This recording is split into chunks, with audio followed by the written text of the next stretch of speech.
This is the current federal tax developments for the week of May the 5th, 2025.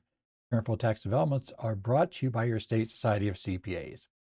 I'm Ed Zollers, and I'm coming to you today from here in Phoenix. We're going to talk about a few things that went on in the past week in the area of tax. We'll begin by talking about an IRS memorandum that discusses what happens to when you have a multiple employer filing, like from a payroll service, similar structure, where they are filing on behalf of multiple employers. What happens if they submitted an ERC claim but didn't include Schedule R? It's not going to be a good answer, but we'll talk about that. We're also going to talk about a taxpayer who attempted to claim they had reasonable cause for not reporting a bunch of payments in cash above $10,000 in their business, with the required reporting within the time frame, because they had purchased software to supposedly solve this problem, and they argued the software made mistakes. We'll talk about how the court reacted to that and what you might need to worry about if your client has issues like that going forward. We are going to talk about, we are now in the time frame when, remember, the Congress has started the reconciliation process. And we actually have had a few things, not yet in Ways and Means, but in other House committees that have been proposed that are tax issues, including the potential First Amendment to PL 86272's restrictions on states taxing the income of out-of-state businesses, on the income tax rules. The First Amendment, since it was enacted in 1959, is now on the table. Whether it becomes law or not, it's open question. We'll discuss what they're talking about doing to it. And the IRS did issue, as they always do, early in the game. We have our first inflation-adjusted numbers for 2026. And as always, these are the adjustments for HSAs and accepted benefit HRAs, as well as the high deductible health plan rules that are important to allow you to get an HSA. So we will talk about that kind of background. So let's begin talking under a program, basically a PTMA 2025-001 that was issued on April the 25th of 2025. Well, it was published redacted form. It was actually issued back in February. And this is a note, essentially, inside the IRS discussing the validity of an employee retention credit claim that was filed by an organization, essentially, that is, let's say, a payroll service or a similar organization that you're leasing employees from, et cetera, things like that, that normally would go in with a Schedule R, but in essence, when they did the ERC claim for multiple employers, their clients under that group for their filing, they failed to attach that. We're going to kind of talk about what that issue is.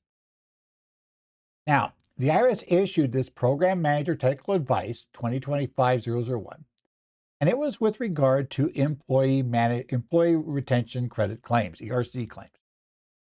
And it's focused on claims that are submitted by what the IRS puts in this category, third-party payers, TPPs, that are using their own EIN on aggregate forms 941 or 941X filings, right? So they have a overall broad one, and normally as part of that, they attach a Schedule R that breaks down for each of their clients, their share of these items.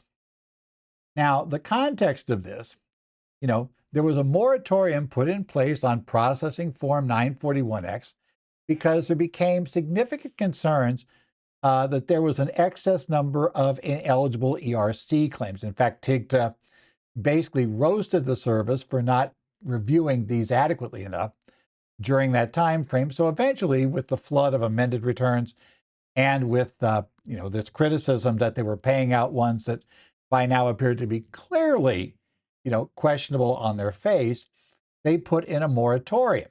Okay. Now, the problem we've got right now, because that moratorium then set us for quite a while with nothing happening, a lot of these third-party payers failed to attach Schedule R of Form 941 to these, aggregate filings, just a whole group, all their clients, when they were claiming the ERC. So they didn't tell us, how you broke it down between the various customers they had. Now, Schedule R, the IRS had told us, and this goes back to the information on the FAQs back in 2020, eventually was formalized, and it was 2020-120 after we revised the whole program and allowed you to have a payroll protection program loan and still get the ERC, so all those amended returns. So also the 941X instructions also told you have to attach a Schedule R, allocate the credit or refund to each client. This advice noted that the IRS has identified at least 2,700 third-party payer amended returns that are lacking Schedule R. During the moratorium, they noticed this problem. So these had been filed without a current Schedule R. This memo is looking at what's the status of these things. Well, this PMTA is specifically addressed at 4 key questions. They're trying to answer it. Is an aggregate Form 941 or 941X without a Schedule R a valid return for their clients? Secondly, if it's not a valid return, is it a valid formal claim for refund? Right? Does it meet the requirements for a claim? If it fails the formal requirements, is it still a valid informal claim for refund without that in there? And finally, even if it fails all that, does it qualify as a sort of protective claim for refund? So those are the 4 key questions. Hint, the answer is going to be no to every one of these per this memorandum. So you may not agree with that answer. I think there'll be litigation over that answer, but it's currently going to be the service's answer. So that appears to be where we're at.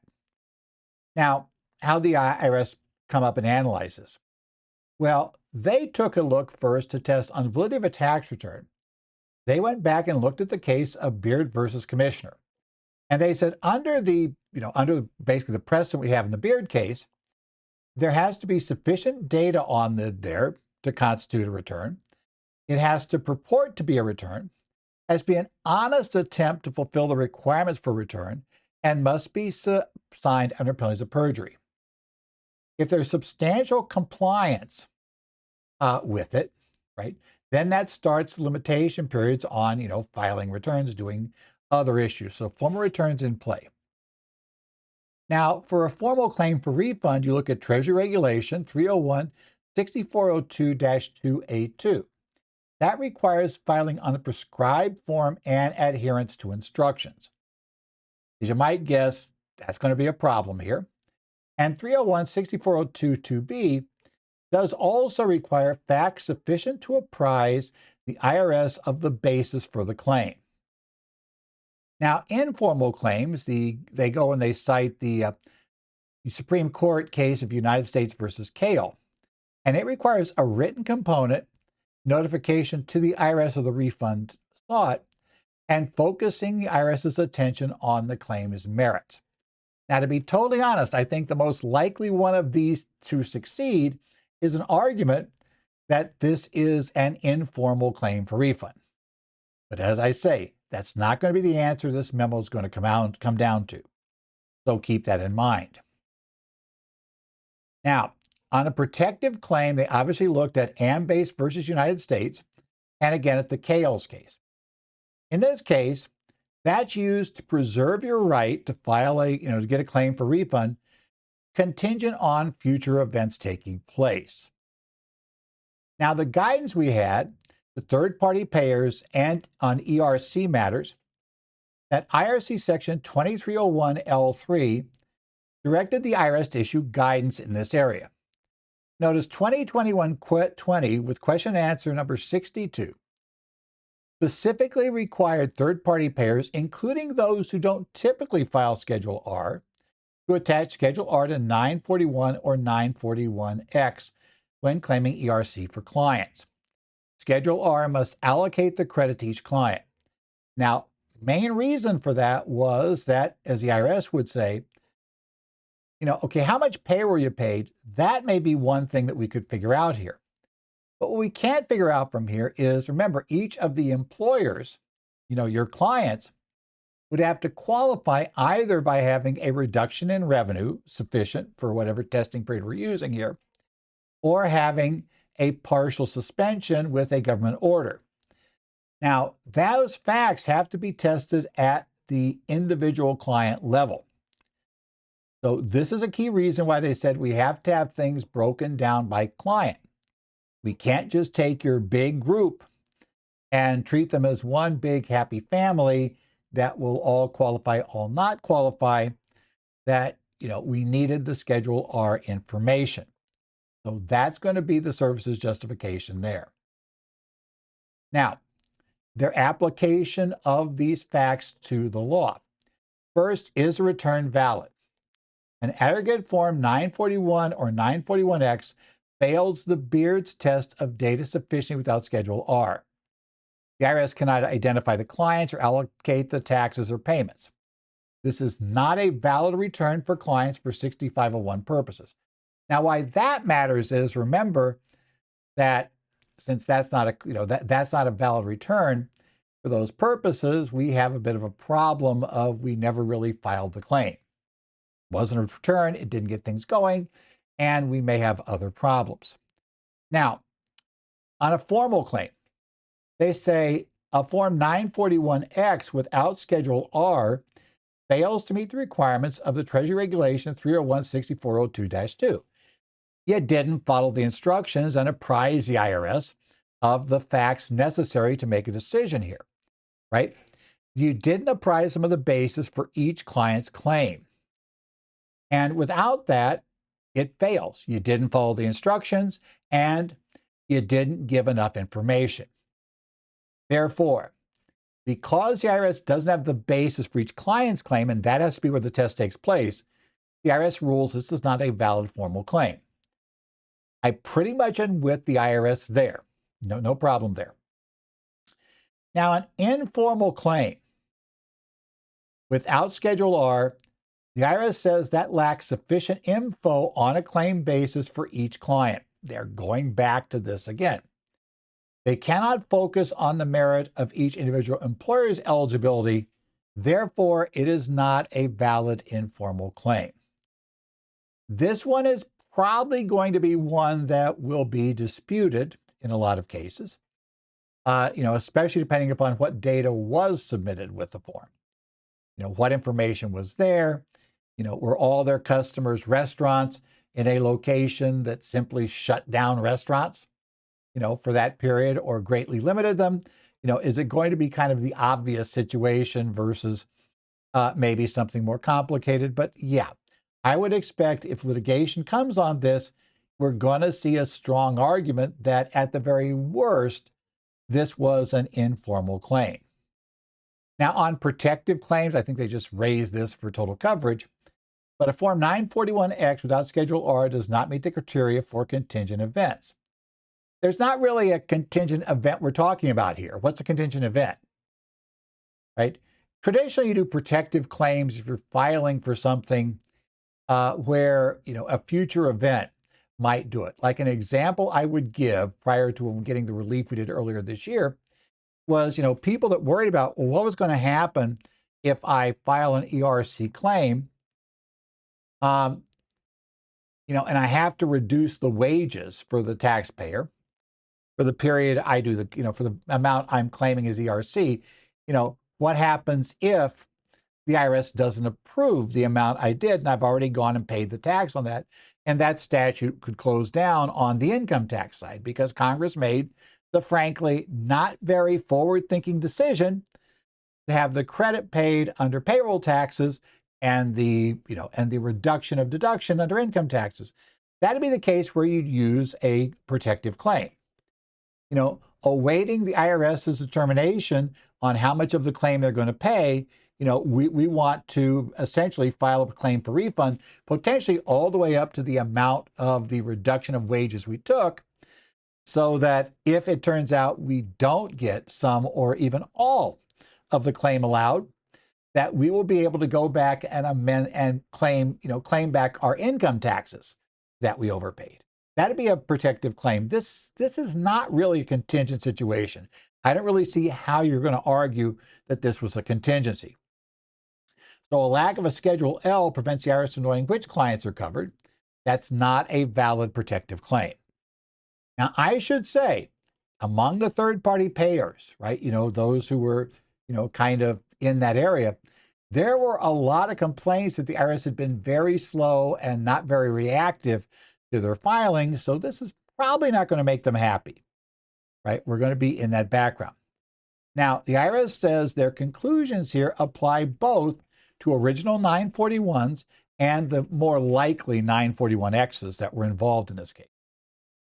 So they're saying essentially you're out of luck if the statute's closed because you didn't keep the statute open with any of these. None of them will give you a currently open statute. So this guidance retroactively emphasizes the critical nature of Schedule R for TPP ERC claims. And one of our problems is it is retroactive, right? We didn't, even though they had this ruling internally in February, it wasn't actually released until after April 15th of 2025. Now, I understand it has to go through the redaction process, etc. They'll claim there was nothing unusual going on there.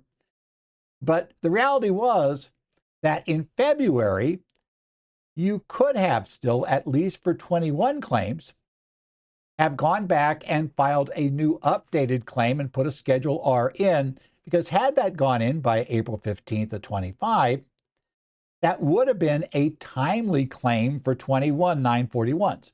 Because remember, all 941s for the calendar year are treated, as long as they're filed no later than April 15th of the year following, as essentially being originally due on April 15th of the year following. That's the date the statute runs. So yeah, conveniently, this didn't come out until a few weeks after the deadline had been blown away. We're past April 15th. Now, the IRS position is the absence of Schedule R renders the filing invalid for the clients, regardless of whether it's an original return, an amended return, a formal claim, an informal claim, or a protective claim. None of those will work. They're all wrong in that area.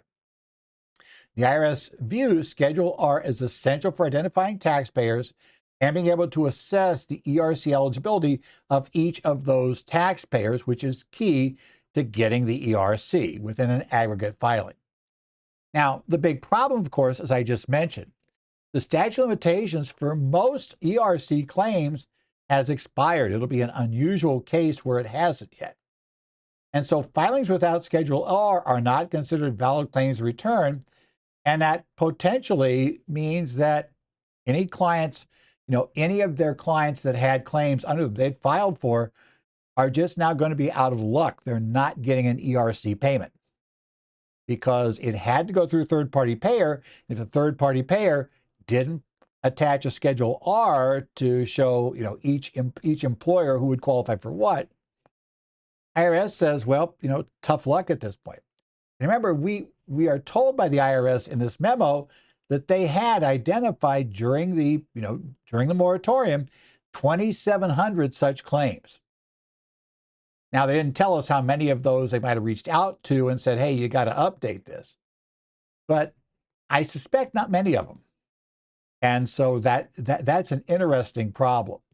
That, in the time they went to go ahead and try to make this ruling and tell us what's going to happen there. So this one will be more interesting to watch. We'll see if we get litigation here.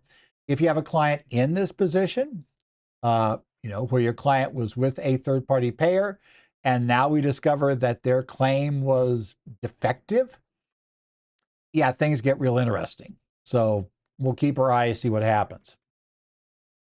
Next up is a tax court case, Tax Memorandum Decision 2025-38, that came out on April the 28th. This is Dealers Auto Auction of the Southwest, or just of Southwest, I guess it is, LLC versus Commissioner, right?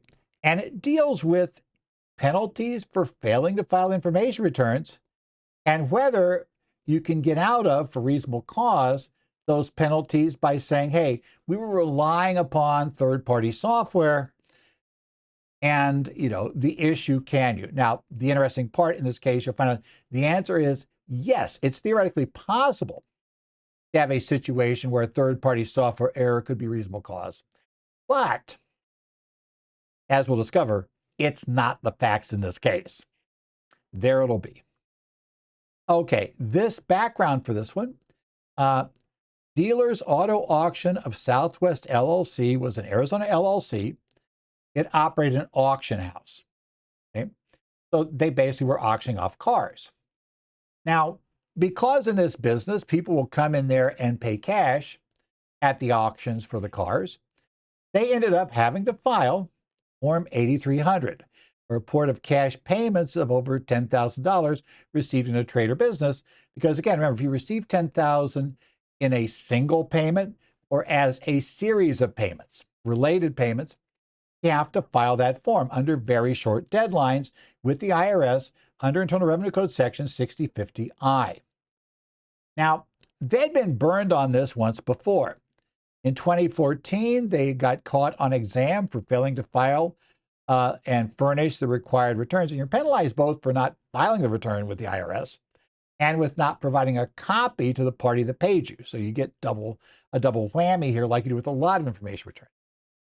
So they ended up with proposed penalties totaling $21,200 for that year under Section 6721 and 6722. In response to those failures, they purchased software called Auction Master from Integrated Auction Solutions, IAS, to assist with reporting, including doing Form 8300. It did many types of reporting things that are going to help them, but it would do these Form 8300s. Now, the software was promoted as IRS approved. The manual indicated that it could track and print the 8300s. Now, of note here, doesn't appear anything that was submitted in this case never really said it would file them. So we have to kind of, keep that in mind as to what was going on here. Okay.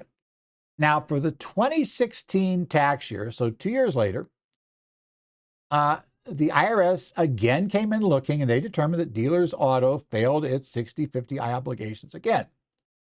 Now, the software system they had generated 116 Form 8300, which these guys filed. But on exam, the IRS found an additional 266. Yeah. Basically, over twice as many forms that should have been filed that weren't than forms that were filed. That penalty, in this case, we got a lot worse at this point. The proposed penalties for this failure would total $118,140. And part of that is you're going to get the book thrown at you because, remember, you were told earlier about this problem and you still didn't actually get it working. Now, the taxpayer argued that they should get a reasonable cause penalty abatement. They claimed their failure was due to reliance on the software, which they alleged did not perform as intended. The term they used, they said there was a failure with the computer system. Now, the IRS challenged this penalty liability in the collection proceedings when the appellate conferee sustained the lien and stated that software reliance is insufficient without checks on that software. The taxpayers then took this case to tax court. So now we're going to tax court. We're going to see, is this reasonable cause? Can they get out of $118,140 proposed penalty? So let's talk about the legal framework behind penalties and reasonable cause. IRC Section 6050I requires filing Form 8300 for cash received over $10,000, either as a single payment, and it can be cash or cash equivalents, or as a payment that is part of a series of payments that eventually total over 10 grand. So you can't just structure it by paying $5,000 and then coming in a day later and giving another $6,000, right, to complete your purchase of the car on auction. That's not going to work. Now, these penalties can be on 6721 and 6722 imposed penalties, $250 per failure. Now, there are caps on them, but they're well below the number that's being assessed here. For failure to file or furnish, and there are some adjustments and limitations. But under 6724A, this penalty does not apply if the failure is due to reasonable cause and not willful neglect. This is what the taxpayer is hanging their hat on, in this case, is that they should qualify for that. The IRS interprets that in Treasury Reg 301-6724-1. And reasonable cause exists with either significant mitigating factors or events beyond the filer's control if the filer acted responsibly. Now, mitigating factors. They said the court found that they don't have mitigating factors because they had a prior failure. They'd been here. They've been told about this, right? It's not like they're a poor, ignorant taxpayer who didn't know. They shouldn't have known. Their training, wasn't sufficient for them to know. Then you might see that as a mitigating factor. The taxpayer did as well as they could. So the next case was, did they have events beyond their control? And this can include certain technological failures, like a major hardware and software problem. Now, the IRS was claiming, no, those could never count. But the court said the Internal Revenue Manual, your IRM, says they can. Now, while the IRM isn't binding, the court said, we agree with that.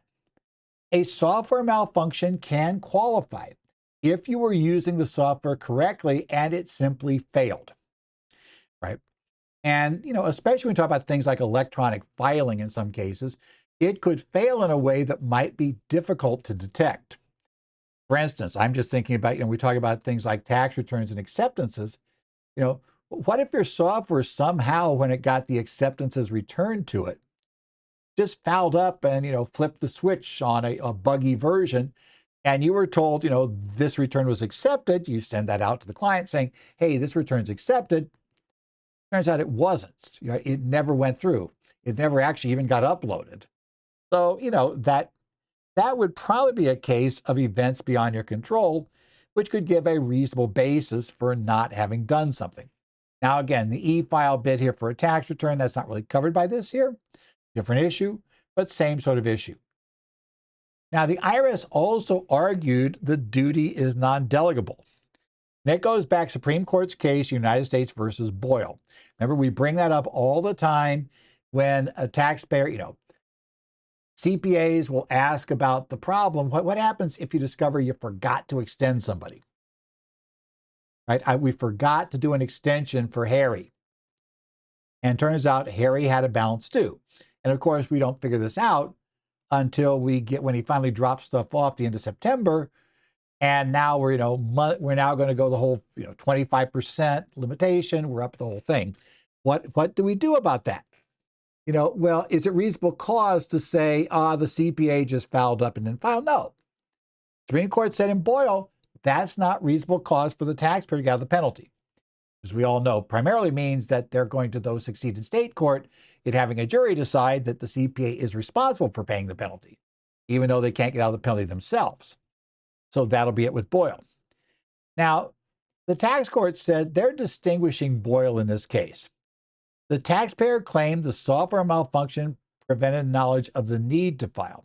They didn't say they delegated the filing itself to the software. So they're saying, no, we don't think Boyle's here.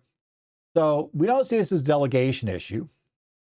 And we do agree that a software malfunction in the right fact pattern could serve as an event beyond the taxpayer's control that could give you a reasonable basis for the failure to file. As I noted, it's not really this case. The tax court held that dealer's auto failure to establish reasonable cause for two big problems that they think showed that there was not reasonable cause. First, they failed to show what the software malfunction was. They didn't provide sufficient evidence to show the software failed to work as intended. It was unclear if the issue was it didn't create the forms or they thought it filed them and it didn't file the forms. It's not clear at all. And while they did have literature from the vendor suggesting, later versions of the software had improvements, they didn't mention that it corrected existing problems in the version the client had.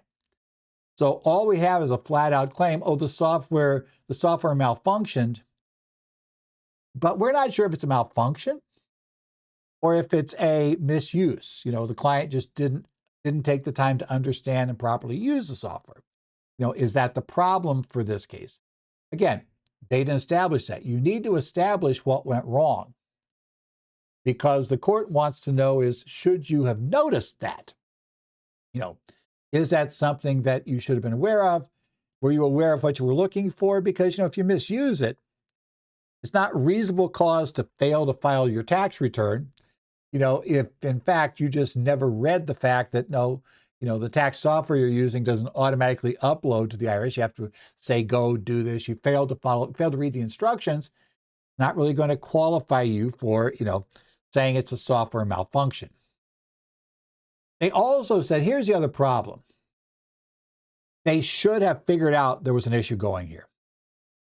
There was a significant drop in forms generated in 2016. In 2014, the IRS had identified at least 212 returns that should have been filed.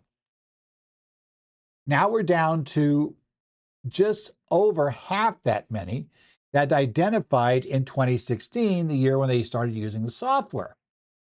They should have wondered why it was coming up with so many fewer. Was there some major change in their business, some other issue that would explain it? They really didn't know. They hadn't noticed the drop, right? They didn't take reasonable steps to ensure compliance or verify the software's function. And the fact that it was doing so many fewer than they knew was the right number for 14 is something they should have followed up on. You cannot play ostrich and just bury your head in the sand. And that's what they say basically this entity did. It should have noticed the problem. It was given warning in 2014. It knew what the numbers should be from 2014, what they had done. When their fix was only generating about half the number of filings that they'd had in 14, you got to ask yourself, really, has everything changed so much since then? Or is it possible we're missing some? So some key takeaways here. Entities generally bear the burden of proving reasonable cause for penalty abatement. So you got to show you have reasonable cause for doing it. And software is not a magic bullet, which I really think was the problem here. It happens, unfortunately. I really think here it may have been an innocent mistake. The taxpayer thought, oh, we got this problem. Clearly, we don't know what we're doing. So we're going to go get this software that claims to take care of filing this. And now, problem solved. We don't need to worry about anything. We just bought the software. They didn't really make sure they were using it correctly, right? They didn't make sure they understood it. And, it's kind of a problem, right? It's not a reasonable cause defense. They have to show that they were using it correctly and the failure was due to an unforeseen modification. And one of the problems we got with unforeseen here is they should have had a clue there was a problem by the reduction in number of reports that it was coming up with to file versus what the IRS determined back in 2014. And due diligence is important here, especially in a case like this. You must exercise due diligence in setup, training, accurate data input, and verifications of output and filing processes before you have any chance of succeeding on claiming a software malfunction should give you reasonable cause for not filing. You should have every reason in the world and have taken reasonable steps to ensure that it was going to do it properly. And then potentially, let's say if it had failed to file 10 reports. Okay, that might not show up. It wouldn't be that far off. And, as long as you had trained and you'd gone through it, you'd paid for the training from the company, you'd gone through it, you had your outside CPA or EA or whatever look at this, and say, yep, I'm looking at this. It appears it's picking up everything it should. That would be fine. And by the way, that your staff is actually inputting into this right, which also could be a problem. Internal controls are big. You need to implement and maintain adequate internal controls to identify compliance issues, to demonstrate responsible behavior. Did you have controls to make sure your staff was properly inputting the stuff into this system?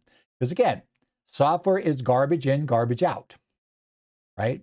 If people aren't putting in or using it properly, then it's not going to perform properly. That means you should have systems in place to help ensure that people are using the software properly. Documentation is crucial for this case. And the real problem here is they didn't have documentation of any of these. They didn't document how they use the software, didn't document the training they did, didn't document any issues they had run into and how they resolved them. And they didn't document their communications with the software provider, and how they had discussed this issue and how it resolved. Again, all they had was very vague things, and they were simply saying software malfunction. They didn't bother to try to figure out, how did this happen? That was the problem. And atypical results, like a dramatic reduction in the number of reports being generated, that should have triggered investigation into what's going on here. Why is this happening? In this case, it didn't. And unfortunately for the taxpayer, it's going to be very costly. Right? $118,000+ that is required to be paid over because they didn't take the steps to ensure the software was properly functioning. Next up, we're going to talk about, probably not for the last time over the next few months, the process of the reconciliation and a tax provision which popped up not in Ways and Means, and this happens here from time to time. It'll pop up in other places. This is a proposed expansion of a 86272 exception. And this is House Resolution 427, which has now been picked up and incorporated into the portion of the reconciliation bill that's coming out of the House Judiciary Committee. And this came up on April the 30th of 2025 is when this came down. So let's talk about 86272, Public Law 86272, a 1959 law that was enacted to attempt to block what had been a court decision that allowed a neighboring state to tax, for income tax purposes, activities of a company that merely had salespeople in the other state. They were in one state, but they had sent, just salespeople to do sales, outside salespeople to go into that other state. But they didn't have any inventory there. They didn't have any operations there. All orders were approved back in the other state. So PL 86272 was meant to restrict that so that these states couldn't tax. There wouldn't be this rapid expansion of income taxation of entities in other states. Now, this law limited the state's powers to impose income tax on income from interstate commerce. Congress has the right to do that. They can control interstate commerce. The problem we've had in taxation at the state level always has been Congress has not done virtually anything with their ability to regulate what the states can do about interstate commerce and imposing taxes in that situation. As such, we've been left with a series of Supreme Court cases and the concept of the, quote, dormant commerce clause, which is what happens when there's something that impacts interstate commerce, but Congress has not themselves taken up to regulate it, and we have this whole line of cases on the dormant commerce clause. And to be honest, the current Supreme Court does not seem to be a big fan of it, which is technically bad news for you if you don't want to pay taxes to the other states, because they're saying Congress needs to step up and do something here. It shouldn't be up to the courts to patch, where Congress doesn't want to do something because it would be politically problematical, which is why we don't see these. Because anytime you try to restrict the state's ability to tax something, that negatively impacts their income. And since there are senators from that state, et cetera. And by the way, remember, these are states getting their taxes from entities outside the state. So that's always popular with the voters, right? We'll take that, right?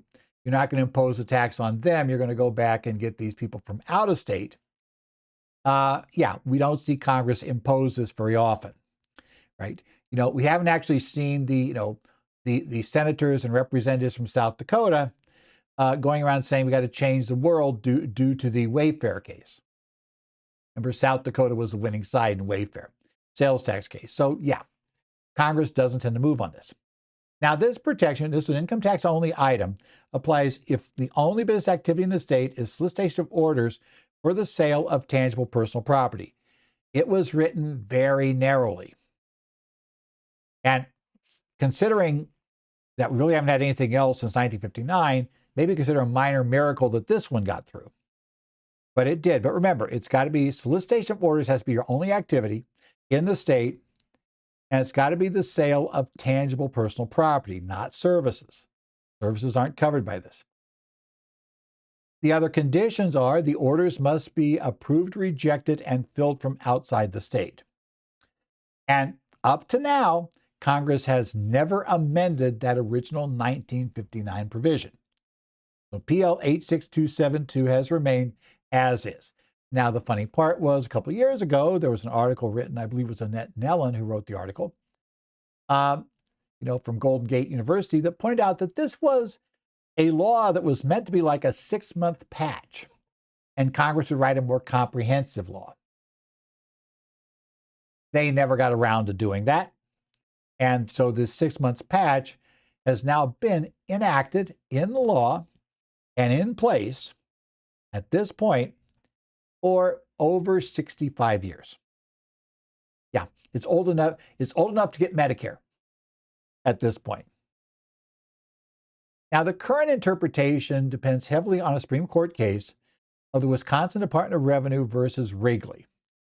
This is a case from a number of years ago, and Wrigley was the chewing gum people, right?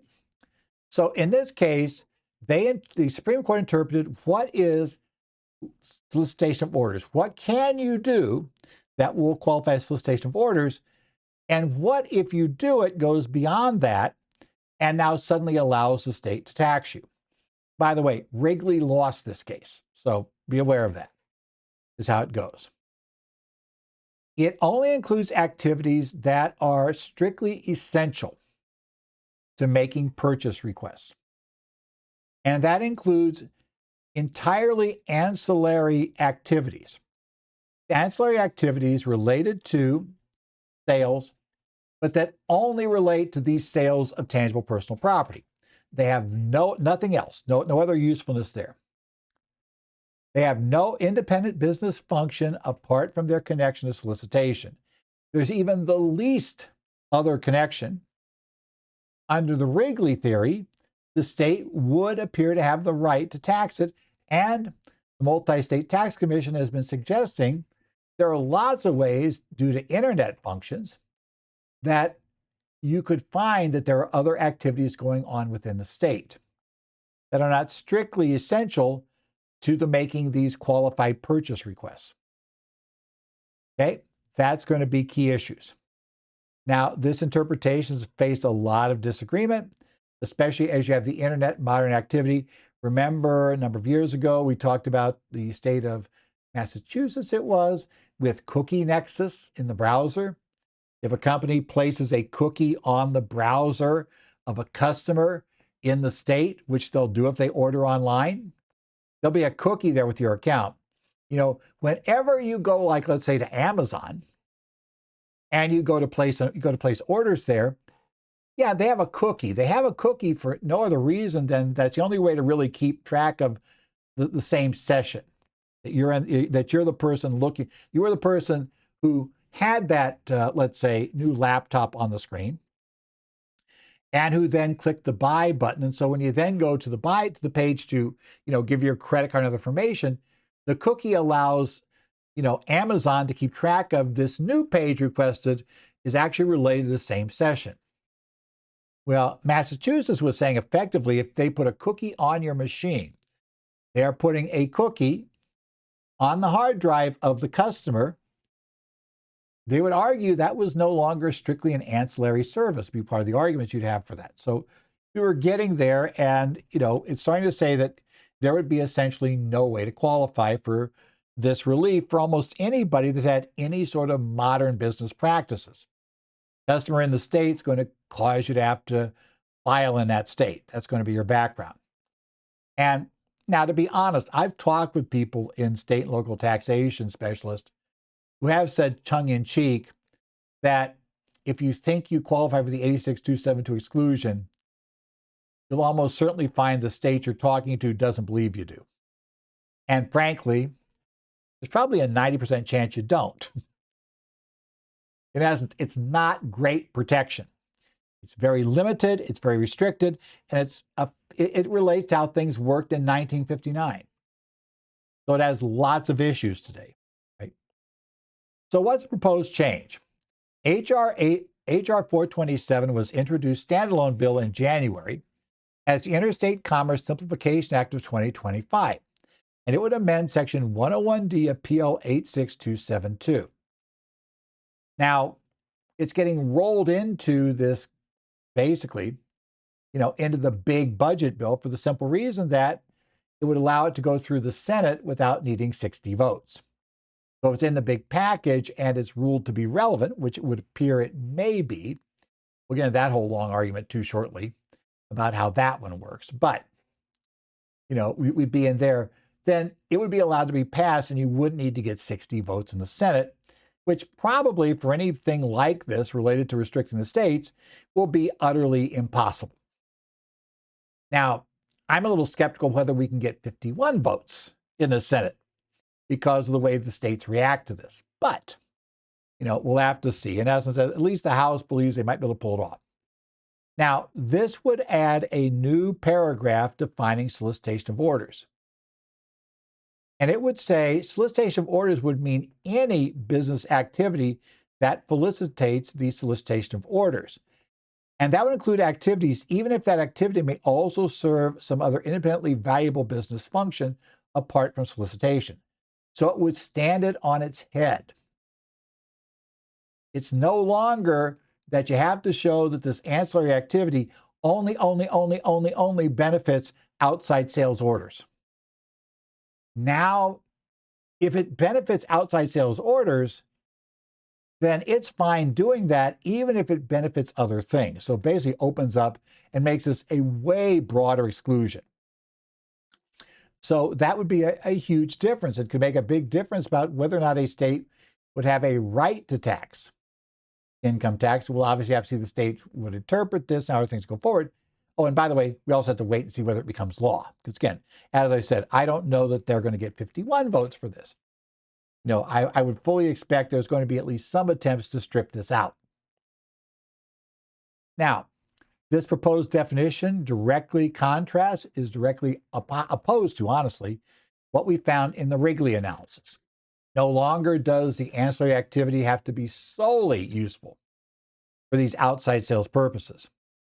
By including activities of independent value, it basically usually expands what will qualify as protected solicitation of orders, right? As long as it works to help solicitation of orders, it can do anything else, apparently, under this paragraph. So it'd be a big expansion. It'd bring a wider range of in-state activities under the protection of the immunity. So it would seem to be fine. And that's where we get to ancillary becomes a much bigger category. This could also make it much tougher for the states to be able to say, hey, wait, there's a service here, right? Because, well, maybe, but what we're doing here, overall what's happening here is ancillary. It's ancillary. So while it still independently helps us sell services in that other state, it doesn't matter because, it helps us sell products that are protected, the tangible goods and services. So the result, if this were to pass, is we would expect out-of-state sellers could perform more types of activities in the state without losing immunity from the income tax. And it would potentially greatly limit a state's authority to impose that income taxes based on such activities. So, yeah, it's an interesting question as to what it would do. Remember, we're flipping it. Anything we do in the other state, as long as we can show that it benefits solicitation of orders in the state, would apparently be okay. Does those solicitation of orders, it facilitates that, we're good. Now, it was introduced initially on January 15th of 2025, and it was referred to the Judiciary Committee in the House. The provision is now included as part of the House Judiciary Committee's budget reconciliation bill provisions that they're doing. Most important thing to note, it's not law. This is not currently law. But this is the sort of thing, as we go through the reconciliation process, you've got to watch for what gets added. right? There will be other tax provisions coming in, and not necessarily limited to the ones that I think everybody was talking about ahead of time. A lot of people were discussing the fact that, we expect an attempt to get rid of taxing tips. We might see go back, get bonus depreciation. We may be able to go get, restore the old rule for Section 163J for interest. All of those things, get the research stuff back together. And I guess one other proposal that the current president made while campaigning would be to allow some sort of deduction for interest paid on car loans. So, but this was, nobody was out saying we're going to do, in essence, modify the old public law 86272. So you'll see these things come up, especially if a committee just, thinks it's something they like to see happen. So we'll have to see how this moves forward, but keep an eye on it. Finally, on May 1st, we had the issuance of Revenue Procedure 2025-19. And this will give us our 2026 inflation adjustments for health savings accounts and accepted benefit HRAs, which will include the amounts for high deductible health plans, the amount of minimum that you have to have have as a deductible in those plans for them to qualify, and the maximum out of pocket that can be paid under those policies to be qualifying. Now, this is always the first inflation adjusted set of numbers we get. It tends to come right after tax season ends, as it did this year. And, it's very early. So this is just the annual update. 2025-19 revenue procedure provides these numbers, right? And these adjustments are mandated. They're inflation adjustments that are found by the Internal Revenue Code, Section 223. And for accepted benefit HRAs, they're governed by Regulation Section 54.9831-1C8 of the Pension Excise Tax Regulations. Now, this ensures that the dollar limitation and definitions remain relevant over time, right? They're going up because inflation's going up, right? The numbers are going up. Now, you might, I'm sure some people might have preferred, if as long as the employer is paying for the health care plan, the high deductible plan, had the deductibles not been going up, but that's it's happening. And the out-of-pocket goes up too, that you have to pay. That's part of all of this, but it was part of how, in essence, all of this came together, is how we do it. Okay? Now, under Section 223B2, there are annual limitations on deductions. This one we like, inflation adjusted. How much can you put in your health savings account? An individual has self-only coverage.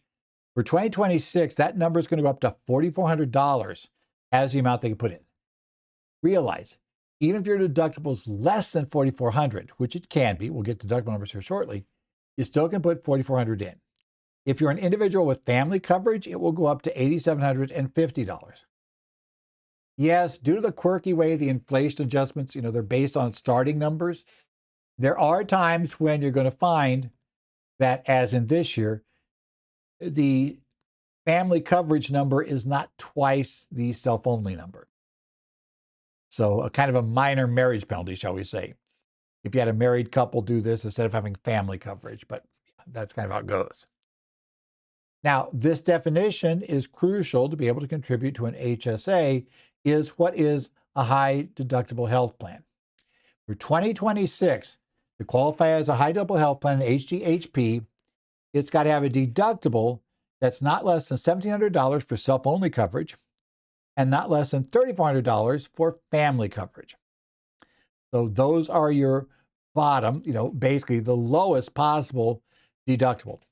Now, I think, at least for many of us in smaller businesses, going out and getting policies, it's like, yeah, I haven't seen a $700 deductible in so long, right? Deductibles are well above that limit. So, but if you are right at the bottom, then yeah, you can go, you'll go up to $1,700 in 26. Now, the other limitation is out-of-pocket expenses, excluding premiums, cannot exceed a cap. And that cap is going to be $8,500 out of pocket for self-only coverage, again, not including the premium, and $17,000 for family coverage. Now, this out-of-pocket includes deductibles, co-payments, and other amounts, but excludes the premiums.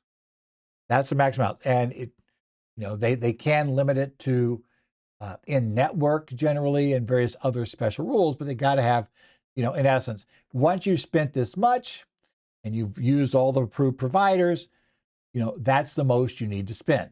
You're done under the plan for that works. Now, if you have an accepted benefit HRA, these are very, very limited, right? They have to be benefits that you're allowed to get, have other coverage for, and won't disqualify the high deductible health plan, right? In 2026, the maximum amount that can be put in that for the year for the employer can make available to the employee will be $2,200, right? Again, this is found in Regulation 54.9831-1C38. And if you go under B1 there, they'll tell you the method that's used to calculate this limit every year. Now, the effective dates of this, the HSA adjustments are effective for calendar year 2026, so they'll start then.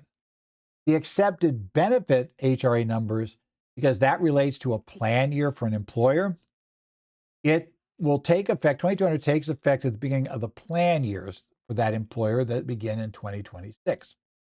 You have to look at it from that standpoint. Well, this has been the current federal tax developments for May the 5th, 2025. We're in May. Oh yeah, and we're now less than 2 weeks away from the due date for the not-for-profit 990 calendar year filers. So keep that in mind. Deadlines are still coming, right? The last big deadline for a calendar year set is that one, unless you're going to count 5500s, which will come up at the end of July. I used to do way more 5500s than I do now. So yeah, don't really have, in fact, I don't know I'm doing any anymore. I think it's been a while since I've done a 5500. Used to do a ton of them. That was old times, long ago in Phoenix. And we can talk about the heydays of defined benefit plans from the 80s. We were doing things like that. This has been Current Federal Tax Developments for this week. Again, you can email me, edzollers@currentfederaltaxdevelopments.com. If you have any comments, questions, etc. Also, I do follow along on websites of certain CPA societies. So you'll find me on the Arizona, New Jersey, Illinois, Minnesota, Idaho, and Washington Connect sites. I'll follow things in those places. So if you have any questions there, I might see them, and I may, if I think I can be helpful, choose to answer something. So you can keep your eye out there. But otherwise, we will see you back here next week when we'll talk about whatever has been going on in the area of federal taxes during the coming week. And we may see if any other committees give us anything for purposes of seeing if any other surprising things are popping up in the potential bills that will come out for the reconciliation process as it moves through the House and Senate. Otherwise, we will see you next week.